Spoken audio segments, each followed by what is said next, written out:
여러분 또 시작됐습니다. 중국 축구가 이번엔 유럽 출신 선수를 귀화시켜서 월드컵 본선행을 노리고 있어요. 스위스에서 잘하고 프리미어리그 울버햄튼까지 갔던 미드필더 양민경이 바로 그 주인공입니다.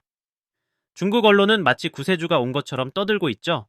양민경이 들어오면 중원이 안정되고 조직력이 살아나고 월드컵 진출도 가능하다는 겁니다. 하지만 정말 그럴까요? 과연 지금 중국 축구가 필요한 건 양민경 한 명입니까? 아니면 그동안 쌓아온 실패를 직시할 용기입니까?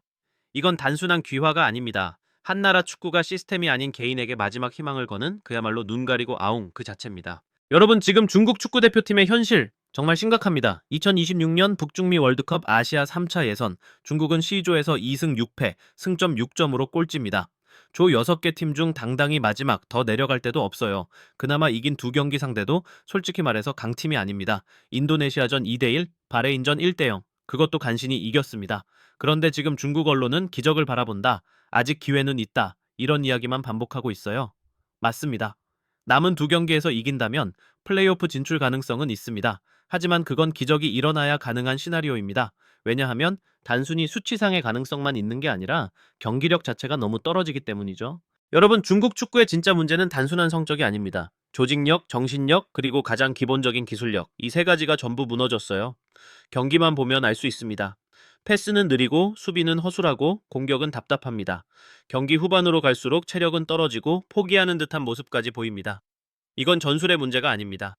기본기와 정신력, 즉 국가대표로서의 자격을 의심하게 만드는 수준이에요. 게다가 경기 내내 서로 소통이 잘 안 되고 포지션 유지도 불안정해요. 브랑코 이반코비치 감독이 아무리 유럽에서 잔뼈가 굵은 지도자라도 지금 중국 대표팀의 상황은 너무 심각합니다. 혼자 바꿀 수 있는 단계는 이미 지났어요. 중국은 오랫동안 월드컵 진출이라는 꿈만 쫓아왔습니다. 하지만 정작 그 꿈을 현실로 만들기 위해 필요한 준비, 즉 장기적인 시스템 개혁은 없었습니다. 결국 지금처럼 눈앞의 성적에만 집착하면서 귀화 선수 한 명으로 모든 걸 바꾸려는 무리수를 두고 있는 겁니다. 이건 절박함이 아니라 방향을 잃은 절규에 가깝습니다. 지금 중국 축구가 처한 위치, 냉정하게 봐야 합니다. 자, 이번엔 중국 축구가 야심차게 귀화시킨 선수 양민경에 대해 이야기해 보겠습니다. 분명히 말씀드리죠. 이 선수, 실력 있는 선수입니다. 스위스에서 태어나고 자란 그는 스위스 유소년 대표팀을 거쳤고 프리미어리그 울버햄튼까지 이적한 이력도 있어요. 현재는 중국 슈퍼리그 청두 룽청에서 뛰고 있는데 이번 시즌 거의 매 경기 선발로 출전해서 10골 11도움 아주 인상적인 활약을 보여주고 있습니다. 공격 포인트만 놓고 보면 팀 내 최상위권이에요. 활동량 좋고 슈팅 감각도 있고 무엇보다 유럽식 경기 감각을 그대로 갖고 있죠. 중국 내에서는 보기 드문 완성형 미드필더로 평가받고 있습니다. 그런데 여러분, 진짜 문제는 양민경이 아닙니다. 중국 축구 시스템 자체가 문제라는 것, 여기에 우리가 주목해야 합니다. 양민경을 귀화시킨 것 자체는 이해할 수 있습니다. 월드컵이라는 목표가 절박하니까 당장 팀에 도움이 될 만한 자원을 수혈하는 것 나쁘지 않죠. 그런데 문제는 이런 식의 귀화가 일관된 전략이 아니라 임시 방편처럼 보인다는 겁니다.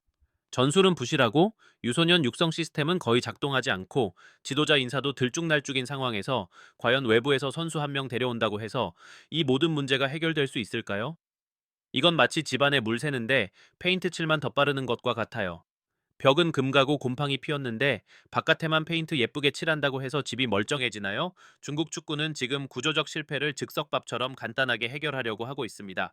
선수 개인의 역량으로 팀 전체의 붕괴된 시스템을 덮으려는 거죠.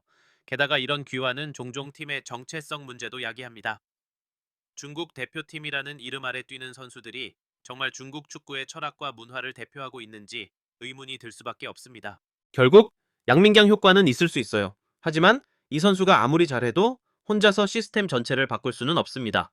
월드컵은 개인의 기량이 아니라 팀 전체의 총체적 준비 수준을 시험하는 무대이기 때문입니다.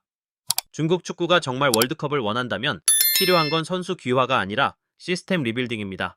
기초부터 다시 쌓지 않으면 다음엔 또 다른 귀화 선수로 눈을 돌릴 뿐 근본적인 변화는 절대 오지 않습니다. 중국 축구가 수년간 계속해서 집착해온 것이 있습니다. 바로 스타 만들기입니다. 잉글랜드 출신이든 브라질계 귀화든 눈에 띄는 이력만 있으면 무조건 데려옵니다. 이 선수 한 명이 팀을 바꿔줄 거야. 이런 식의 한 방에 모든 걸 기대하는 문화, 이제는 너무 익숙하죠. 그런데 여러분, 축구는 그런 스포츠가 아닙니다. 이건 농구처럼 슈퍼스타가 혼자 40점씩 넣는 게임이 아니에요.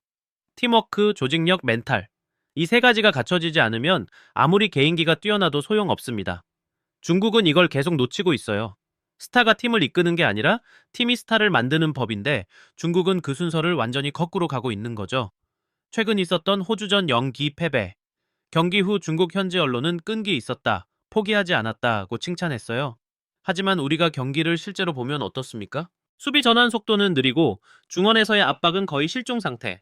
상대가 볼을 잡으면 따라가기 바쁘고 공격 전개는 단순히 측면 돌파에만 의존합니다. 이런 경기 내용인데도 칭찬을 받는다? 그만큼 중국 내부에서 기대치가 낮아져 있다는 걸 반증하는 거죠. 팀 전체의 움직임은 엉성하고 선수들 간의 커뮤니케이션도 거의 없습니다. 한 명이 잘하면 되겠지, 골 넣는 스타만 있으면 되겠지, 이런 사고방식이 팀 전체를 무너뜨리고 있는 겁니다. 축구는 90분 동안 11명이 끊임없이 연결되는 스포츠입니다. 공격수 한 명이 아무리 잘해도 수비가 흔들리면 경기 전체가 무너집니다. 미드필더가 뒷받침하지 않으면 공격수는 고립될 수밖에 없어요. 결국 중국 축구가 진짜 바꿔야 할 건 외국인 스타를 수입하는 게 아니라 자국 선수들 간의 호흡을 맞추고 팀으로서 조직력을 다지는 것입니다. 지금처럼 개인만 강조하는 구조로는 월드컵 진출은커녕 아시아 경쟁에서도 점점 뒤처질 수밖에 없습니다. 중국 축구가 진심으로 변화를 원한다면 스타보다 먼저 팀의 뿌리를 바꾸는 데 집중해야 합니다. 축구는 한 명의 쇼가 아니라 11명의 약속과 움직임의 예술이라는 걸 이제는 깨달아야 할 때입니다. 브랑코 이방코비치 감독, 이름만 보면 대단한 경력입니다. 이란 대표팀도 이끌었고 클럽 월드컵도 경험했죠. 중동, 유럽, 아시아까지 다양한 무대에서 검증된 인물입니다. 하지만 중국 대표팀에선 상황이 다릅니다. 전술의 일관성도 없고 선수 기용도 극단적입니다. 최근 경기들을 보면 이방코비치 감독은 다이아몬드 포메이션에 고집을 부리고 있습니다. 하지만 문제는 이 포메이션을 뒷받침할 측면 자원이 부족하다는 겁니다. 윙거가 없는데 왜 측면을 쓰려 하나요? 게다가 수비 전환 속도가 느리다 보니 조직 자체가 순식간에 무너집니다. 후방 빌드업도 어설프고 중앙 수비는 압박에 취약해요. 그래서 감독은 지금 양민경이라는 선수의 넓은 수비 범위에 모든 걸 걸고 있습니다. 양민경이 뛰어난 선수인 건 분명하지만 그에게 모든 수비의 책임을 떠넘기는 건 솔직히 말해서 전술이 아니라 도박입니다. 축구는 11명이 함께 움직여야 하는데 한 명에게 이 모든 걸 맡긴다? 그건 시스템이 아니라 감독의 무책임한 방관일 수밖에 없습니다. 감독의 전략이란 건 선수들의 장점을 최대한 끌어내고 단점을 가려줄 수 있어야 합니다. 그런데 지금의 중국 대표팀은 반대예요. 선수들은 혼란스럽고 포메이션은 경기마다 무너지고 결국 남는 건 책임질 사람도 없는 구조입니다. 이런 상황에서 아무리 능력 있는 귀화 선수를 데려온다 해도 감독의 철학이 없으면 팀은 제자리 걸음입니다. 브랑코 감독, 이제는 경력보다도 현재 중국 축구에 맞는 방향을 먼저 생각해야 할 때입니다. 스타일도 선수 구성도 안 맞는 전술을 고집하는 건 스스로 자멸을 부르는 길일 뿐입니다. 중국은 지난 10년 동안 축구에 수천억 원을 쏟아부었습니다. 정부가 직접 나서서 스타디움 짓고 리그에 돈 붓고 외국 지도자와 선수들을 수입했죠. 표면적으로는 축구 강국을 향해 달려가는 듯 보였습니다. 하지만 결과는 어떻습니까? 정작 중요한 뿌리, 그러니까 유소년 시스템은 여전히 학원 축구 방식입니다. 창의성보단 코치의 말만 따르는 로봇형 선수, 자유로운 전술 훈련보다 체력 테스트와 줄 세우기, 이런 방식으로는 절대 세계 무대에서 통할 수 없습니다. 프로팀 운영은 더 심각합니다. 단장이 정치적으로 임명되고 구단 결정도 실력이 아닌 외부 영향에 따라 좌우됩니다. 감독 교체도 잦고 선수 기용도 안정적이지 않죠. 그리고 무엇보다 큰 문제는 선수들이 경쟁 없이 높은 연봉을 보장받고 있다는 것입니다. 실력을 키워서 살아남는 구조가 아니라 이미 계약만 따내면 자리 보장이 되는 구조예요. 그러다 보니 훈련 강도도 낮고 위기 상황에서 보여줄 정신력도 약합니다. 이런 환경 속에서 아무리 양민경처럼 재능 있는 선수가 나와도 그 한 명이 조직된 전술을 만들고 강한 정신력을 끌어올리기란 사실상 불가능합니다. 중국 축구의 문제는 단순히 감독이나 선수 한두 명의 문제가 아닙니다. 이건 시스템 전체가 바뀌지 않으면 앞으로 10년, 20년이 지나도 변화는 없다는 걸 보여주는 사례입니다. 중국은 여전히 월드컵을 꿈꾸고 있습니다. 그래서 유럽 출신 선수를 귀화시키고 또 한 명의 히어로를 찾고 있죠. 하지만 여러분, 축구는 그런 스포츠가 아닙니다. 선수 하나 데려온다고 바뀌지 않습니다. 축구는 돈보다 실력, 스타보다 팀워크, 그리고 마지막까지 포기하지 않는 정신력이 만든 결과물입니다. 우리는 알고 있습니다. 우리가 가진 축구의 힘, 우리 선수들의 땀과 열정, 그리고 흔들리지 않는 시스템, 이게 바로 한국 축구의 자랑 아닙니까? 중국의 실패를 통해 우리는 더 단단해지고 있습니다. 우리는 비교하지 않아도 이미 더 앞서가고 있고, 우리는 부끄러움보다 자부심으로 싸우고 있습니다. 우리의 선수들, 우리의 감독들, 그리고 함께 외치는 여러분의 응원이 지금의 한국 축구를 만들고 있습니다. 계속해서 함께 해주세요. 우리 축구 아직 끝나지 않았습니다.